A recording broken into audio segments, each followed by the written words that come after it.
தேவனுடைய பரிசுத்த நாமத்திற்கு மகிமை உண்டாவதாக. எங்கே கிளம்பிட்டோம், எல்லாரும் வரிசையாக நிற்கிறோமே அப்படின்னு தானே பார்க்குறீங்க.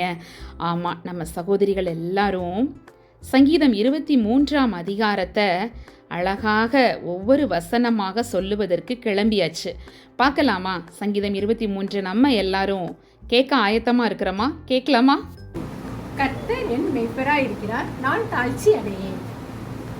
அவர் என்னை புல்லுள்ள இடங்களில் மேய்த்து அமர்ந்த தண்ணீர் அண்டையில் கொண்டு போய் விடுகிறார்.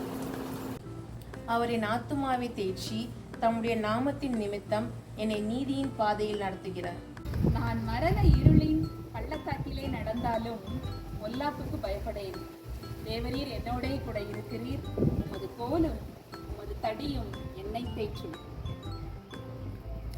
என் சத்துருக்களுக்கு முன்பாக நீர் எனக்கு ஒரு பந்தியை ஆயத்தப்படுத்தி என் தலையை எண்ணெயால் அபிஷேகம் பண்ணுகிறேன். என் பாத்திரம் நிரம்பி வருகிறது. ஜீவனுள்ள நாட்கள் எல்லாம் நன்மையும் கிருபையும் என்னை தொடரும்.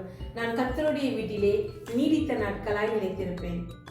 இந்த வீடியோ பார்த்த ஒவ்வொருவரும் இந்த அருமையான வசனங்களை சொல்கிறத கேட்டிருப்பீங்க இல்லையா? தேவன் உங்களுடைய ஜீவனுள்ள நாளெல்லாம் உங்களுக்கு நன்மையும் கிருபையும் தொடரச் செய்வாராக. God bless you everyone.